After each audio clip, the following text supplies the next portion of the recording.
Hello students. आज हम लोग हिमालय के अंतिम पार्ट में हिमालय के नदियों के आधार पर विभाजन कैसे होता है, क्या क्या उनके नाम हैं, इसके अलावा पूर्वोत्तर भारत की जो मुख्य पहाड़ियां हैं जिसमें से एग्जाम में क्वेश्चन आने की संभावना बहुत रहती है, इसके बारे में जो छोटी छोटी या बड़ी पहाड़ियां हैं उसके बारे में पढ़ेंगे। ठीक है दोस्तों, सबसे पहले हम लोग जान लेते हैं हिमालय का नदियों के आधार पर विभाजन। तो दोस्तों, सिडनी बुराड़ नाम का एक वैज्ञानिक है। ठीक है, इसने क्या किया, हिमालय को नदियों के आधार पर विभाजित किया। किसके आधार पर? नदियों के आधार पर। कैसे, उसके बारे में जानते हैं। सिडनी बुराड़ क्या है? ये भूगोलवेत्ता है। ठीक है, देखिए इनके द्वारा विभाजन कैसे किया, उससे पहले हम लोग देख लेते हैं सामान्य जानकारी। हम लोगों ने काराकोरम श्रेणी पर 5 ग्लेशियर के बारे में पढ़ा।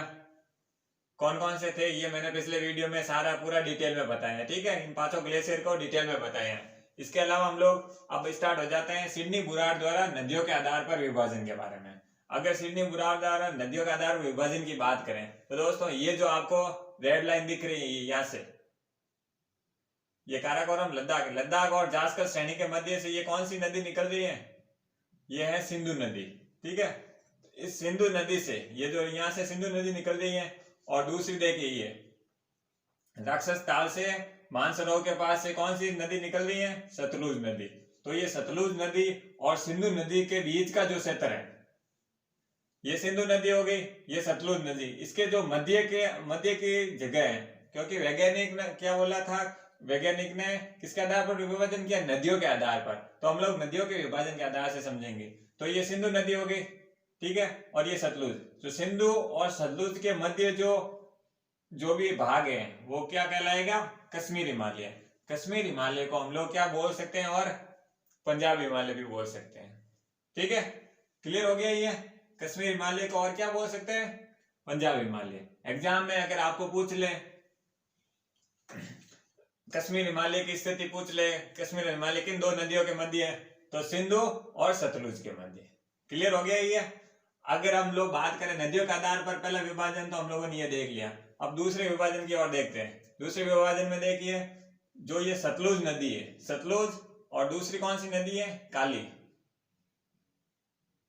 नदी है। तो काली नदी और सतलुज के मध्य जो भाग है कौन सा? देखिए, ये हो गई सतलुज नदी, इसके बारे में हम लोगों ने ध्यान दे दिया। और ये हो गई काली नदी। ये काली नदी कहां से? उत्तराखंड और नेपाल की सीमा के पास से निकल रही है।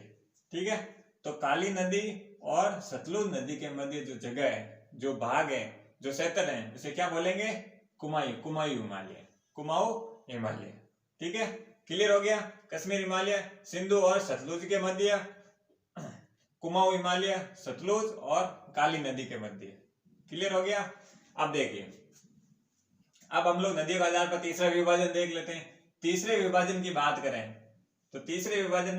करें तो ये देखें, ये जो स्थिति है, जैसे यहाँ से काली नदी, ये आपको काली नदी से ये जो आपको लाल कलर में लाइन दिख रही है, इसे क्या बोलते हैं? तीस्ता नदी। तो काली नदी से तीस्ता नदी के मध्य, तीस्ता नदी कहाँ बह रही है? सिक्किम में। तो काली नदी और तीस्ता नदी के मध्य जो क्षेत्र है, क्या बोलते हैं इसे? नेपाल हिमालय। अगर आपको पूछ ले कि नेपाल हिमालय की किन 2 नदियों के मध्य है, तो आपको पता होना चाहिए काली नदी और तीस्ता नदी के मध्य। क्लियर हो गया? तीस्ता नदी कहाँ बहती है?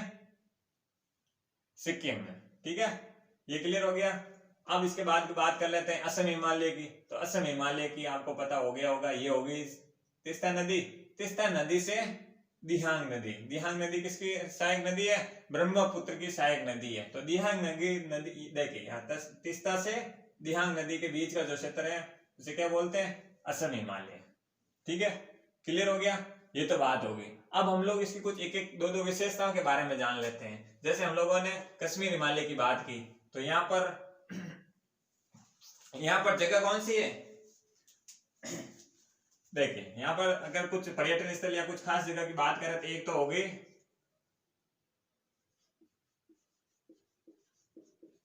क्या? अमरनाथ गुफा। क्या नाम है? अमरनाथ गुफा। ठीक है, ये तो क्लियर हो गया। एक तो अमरनाथ गुफा हो गई। इसके अलावा यहाँ पर एक वैष्णो देवी का मंदिर है।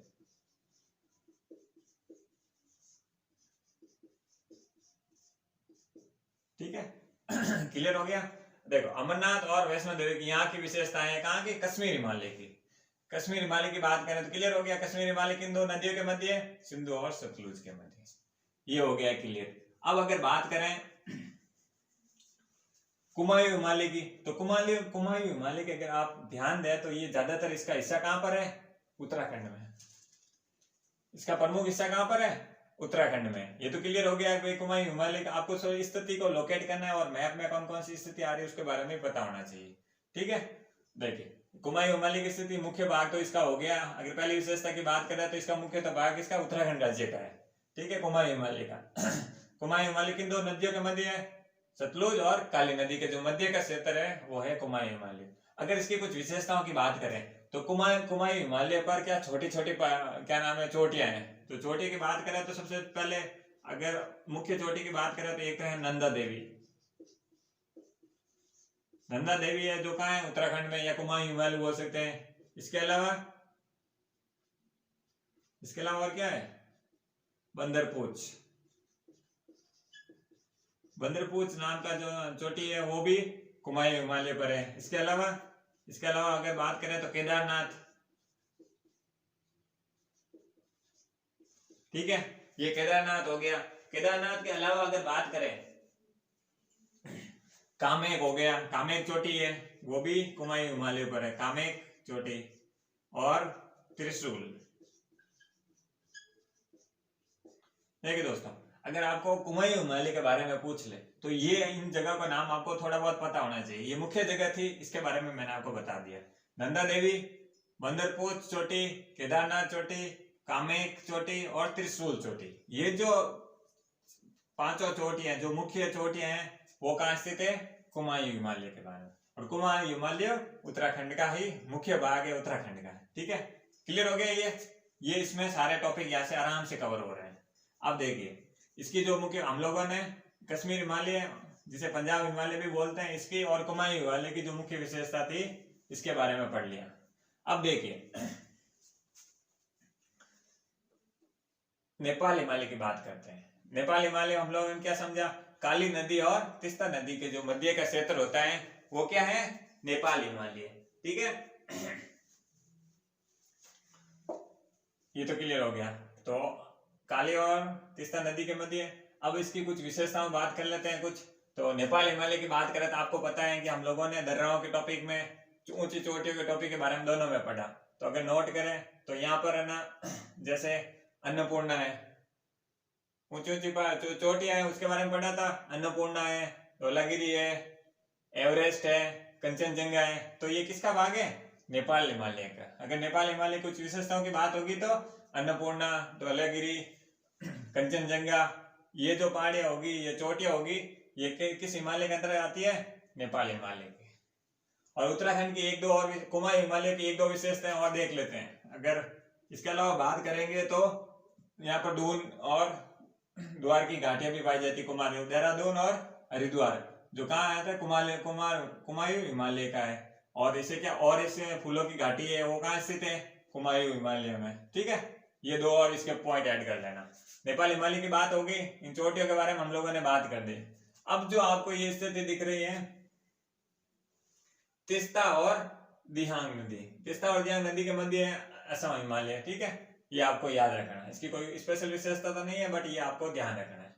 देखिए इसके अलावा इसमें कुछ चोटियां, अब देखिए पूर्वोत्तर भारत की बात आ रही है तो सबसे पहले हम लोग ये पहले देख लेते हैं तीस्ता नदी, मतलब सिक्किम में जो ये कौन सी पहाड़ियां हैं, सिक्किम में टाइगर हिल्स ना। अगर आपको एग्जाम में पूछ ले टाइगर हिल्स पहाड़ियां का संबंध किस राज्य से है तो किससे है, सिक्किम से। सिक्किम में कौन सी पहाड़ियां पाई जाती है, ऑप्शन में देते हैं तो टाइगर हिल्स। ठीक है, क्वेश्चन को कैसे भी फ्रेम करें आपको पता होना चाहिए। क्लियर हो गया, ये तो बात हो गई किसके आधार पर, नदियों के आधार पर विभाजन। ठीक है, ये तो हो गया नदियों के आधार पर विभाजन। अब हम लोग बात करेंगे पूर्वोत्तर भाग की। भारत के पूर्वोत्तर भाग की कुछ विशेषताओं को जानने की कोशिश करेंगे। ठीक है, इसके अंतिम में हम लोग वीडियो के अंतर में भी 5 क्वेश्चन दूंगा मैं आपको, जिसका आपको कमेंट में आंसर देना है। ठीक है, अब हम लोग बात कर लेते हैं पूर्वोत्तर भारत की। हम लोगों ने नदियों के आधार पर विभाजन का पाठ पढ़ लिया, अब पढ़ेंगे पूर्वोत्तर भारत की। तो अब आप यहाँ आ जाइए, यहाँ की बात करें तो सबसे पहले हम लोग बात करेंगे अरुणाचल प्रदेश की। तो इसमें दोस्तों मैंने बताया आपको, ये जो आपको ब्लू कलर में लाइन दिख रही है इसे क्या बोलते हैं, शिवालिक पहाड़ियां। ठीक है, तो ठीक है दोस्तों, अब बात करते हैं पूर्वोत्तर भारत की। तो पूर्वोत्तर भारत की बात करें, हम लोगों ने नदियों के आधार पर हिमालय का विभाजन तो देख लिया, लेकिन अब हम लोग पूर्वोत्तर भारत की जो मुख्य पहाड़ियां हैं और एग्जाम की दृष्टि से इंपॉर्टेंट है उसके बारे में पढ़ेंगे। सबसे पहले हम लोग बात करेंगे अरुणाचल प्रदेश में। अरुणाचल प्रदेश में अगर बात करें तो देखिए डफला, मिरी, अबोर, मिसमी।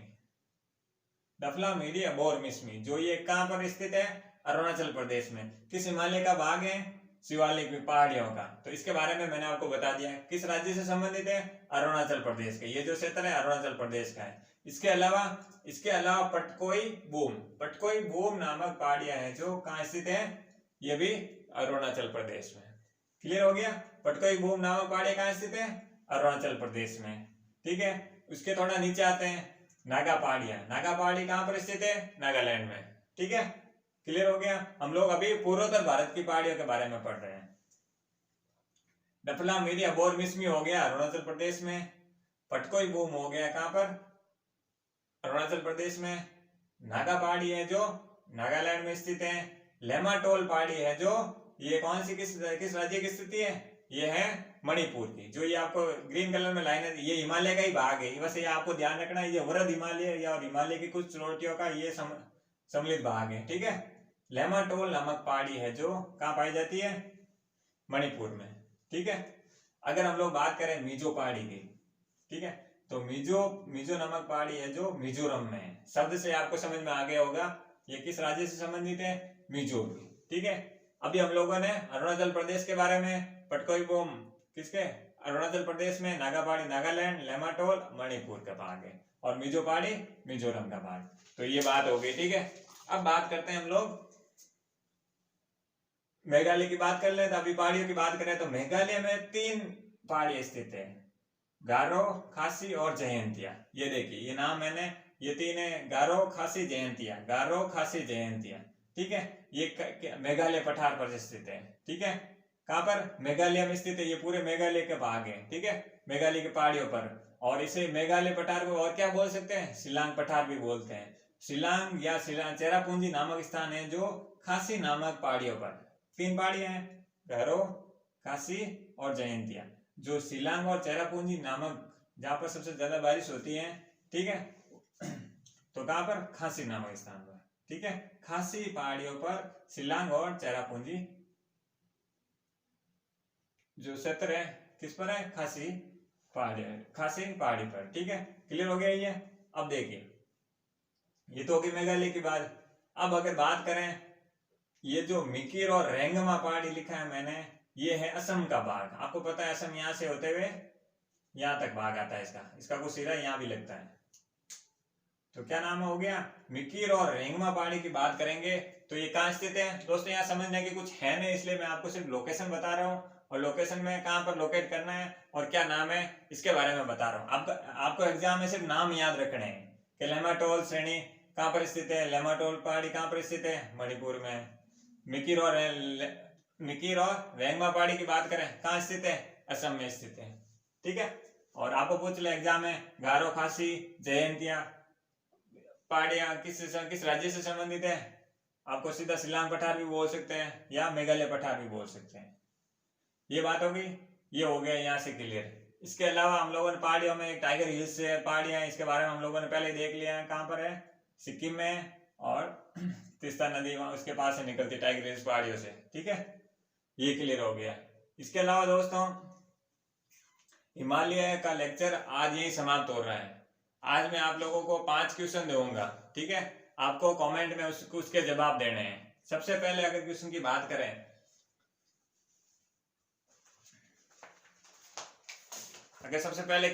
करें, तो भारत का सबसे बड़ा ग्लेशियर कौन सा है। ठीक है, पहला क्वेश्चन क्या हो गया, भारत का सबसे बड़ा ग्लेशियर कौन सा है। अगर दूसरे क्वेश्चन की बात करें तो भारत की सबसे ऊंची दर्रा कौन सी है, सबसे ऊंची दर्रा कौन सी है भारत की। पहला क्वेश्चन क्या हो गया, भारत का सबसे बड़ा ग्लेशियर कौन सा है। दूसरा, भारत की सबसे ऊंची दर्रा कौन सी है। तीसरा, लिखा पानी जो दर्रा है वो किस राज्य से संबंधित है? लिखा पानी दर्रा है जो किस राज्य से संबंधित है? इसके अलावा सियाचिन ग्लेशियर से कौन सी नदी निकलती है? ठीक है, सियाचिन ग्लेशियर से कौन सी नदी निकलती है? और जम्मू ग्लेशियर है किस राज्य से संबंधित है? दोस्तों, इन पांचों क्वेश्चन के जवाब आपको कमेंट में देना है ताकि मुझे पता चले कि आप मेरे वीडियो को कितना सीरियसली देख रहे हैं, ताकि आपको एग्जाम में आपकी प्रिपरेशन को ये सवाल जवाब बताएंगे। ठीक है दोस्तों, थैंक यू दोस्तों।